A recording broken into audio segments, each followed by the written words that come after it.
Yashar, chapter 37. And in the 105th year of the life of Yaakov, that is the 9th year of Yaakov's dwelling with his children in the land of Canaan, he came from Padan Aram.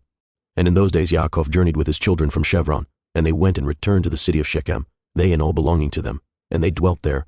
For the children of Yaakov obtained good and fat pasture land for their cattle in the city of Shechem having then been rebuilt, and there were in it about 300 men and women.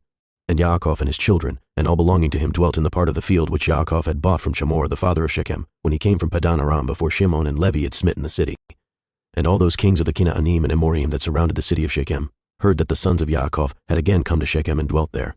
And they said, Shall the sons of Yaakov the Ivri again come to the city and dwell therein, after that they have smitten its inhabitants and driven them out? Shall they now return and also drive out those who are dwelling in the city, or slay them? And all the kings of Canaan again assembled, and they came together to make war with Yaakov and his sons.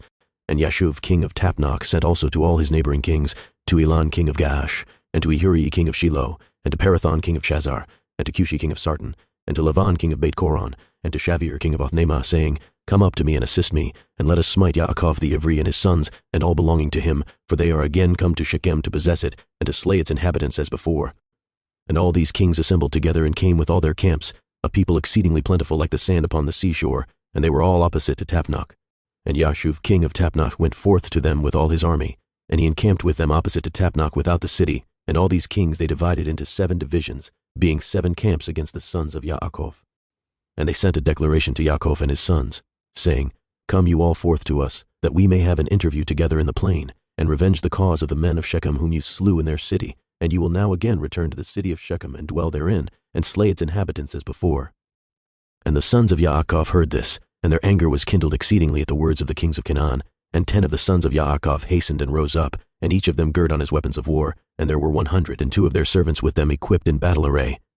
And all these men, the sons of Yaakov, with their servants, went toward these kings, and Yaakov their father was with them, and they all stood upon the heap of Shechem. And Yaakov prayed to Yahweh for his sons, and he spread forth his hands to Yahweh, and he said, O Elohim, you are El Shaddai, you are our Father, you did form us, and we are the works of your hands. I pray you deliver my sons through your mercy from the hand of their enemies, who are this day coming to fight with them, and save them from their hand. For in your hand is power and might to save the few from the many. And give unto my sons your servants strength of heart and might to fight with their enemies, to subdue them, and make their enemies fall before them, and let not my sons and their servants die through the hands of the children of Canaan. But if it seems good in your eyes to take away the lives of my sons and their servants, take them in your great mercy through the hands of your ministers, that they may not perish this day by the hands of the kings of the Amorim. And when Yaakov ceased praying to Yahweh, the earth shook from its place, and the sun darkened, and all these kings were terrified, and a great consternation seized them. And Yahweh hearkened to the prayer of Yaakov, and Yahweh impressed the hearts of all the kings and their hosts with the terror and awe of the sons of Yaakov. For Yahweh caused them to hear the voice of chariots, and the voice of mighty horses from the sons of Yaakov, and the voice of a great army accompanying them. And these kings were seized with great terror at the sons of Yaakov, and while they were standing in their quarters, behold, the sons of Yaakov advanced upon them, with 112 men, with a great and tremendous shouting. And when the kings saw the sons of Yaakov advancing toward them, they were still more panic-struck, and they were inclined to retreat from before the sons of Yaakov as at first, and not to fight with them. But they did not retreat, saying, It would be a disgrace to us thus twice to retreat from before the Ephraim. And the sons of Yaakov came near and advanced against all these kings and their armies, and they saw, and behold, it was a very mighty people, numerous as the sand of the sea. And the sons of Yaakov called unto Yahweh and said, Help us, O Yahweh, help us and answer us, for we trust in you, and let us not die by the hands of these uncircumcised men, who this day have come against us. And the sons of Yaakov girt on their weapons of war, and they took in their hands each man his shield and his javelin, and they approached to battle. And Yahudah, the son of Yaakov, ran first before his brethren, and 10 of his servants with him, and he went toward these kings. And Yashuv, king of Tapnach, also came forth first with his army before Yahudah. And Yahudah saw Yashuv and his army coming toward him, and Yahudah's wrath was kindled, and his anger burned within him, and he approached to battle, in which Yahudah ventured his life. And Yashuv and all his army were advancing toward Yahudah, and he was riding upon a very strong and powerful horse, and Yashuv was a very valiant man, and covered with iron and brass from head to foot. And while he was upon the horse, he shot arrows with both hands from before and behind, as was his manner in all his battles, and he never missed the place to which he aimed his arrows. And when Yashuv came to fight with Yahudah, and was darting many arrows against Yahudah, Yahweh bound the hand of Yashuv, and all the arrows that he shot rebounded upon his own men. And notwithstanding this, Yashuv kept advancing toward Yahudah to challenge him with the arrows, but the distance between them was about 30 cubits. And when Yahudah saw Yashuv darting forth his arrows against him, he ran to him with his wrath-excited might. And Yahudah took up a large stone from the ground, and its weight was 60 shekels, and Yahudah ran toward Yashuv, and with the stone struck him on his shield, that Yashuv was stunned with the blow, and fell off from his horse to the ground. And the shield burst asunder out of the hand of Yashuv, and through the force of the blow sprang to the distance of about 15 cubits, and the shield fell before the second camp. And the kings that came with Yashuv saw at a distance the strength of Yehuda, the son of Yaakov, and what he had done to Yashuv, and they were terribly afraid of Yehuda. And they assembled near Yashuv's camp, seeing his confusion. And Yehuda drew his sword and smote 42 men of the camp of Yashuv, and the whole of Yashuv's camp fled before Yehuda, and no man stood against him, and they left Yashuv and fled from him, and Yashuv was still prostrate upon the ground. And Yashuv, seeing that all the men of his camp had fled from him, hastened and rose up with terror against Yehuda, and stood upon his legs opposite Yehuda. And Yashuv had a single combat with Yehuda, placing shield toward shield, and Yashuv's men all fled, for they were greatly afraid of Yehuda.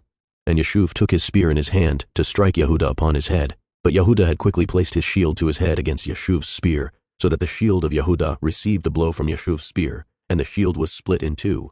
And when Yehuda saw that his shield was split, he hastily drew his sword and smote Yashuv at his ankles, and cut off his feet, that Yashuv fell upon the ground, and the spear fell from his hand.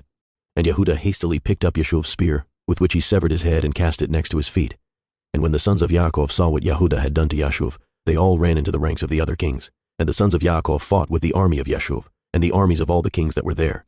And the sons of Yaakov caused 15,000 of their men to fall, and they smote them as if smiting at gourds, and the rest fled for their lives. And Yehuda was still standing by the body of Yashuv, and stripped Yashuv of his coat of mail. And Yehuda also took off the iron and brass that was about Yashuv, and behold, 9 men of the captains of Yashuv came along to fight against Yehuda. And Yehuda hastened and took up a stone from the ground, and with it smote one of them upon the head, and his skull was fractured, and the body also fell from the horse to the ground. And the 8 captains that remained, seeing the strength of Yehuda, were greatly afraid, and they fled. And Yehuda with his 10 men pursued them, and they overtook them and slew them.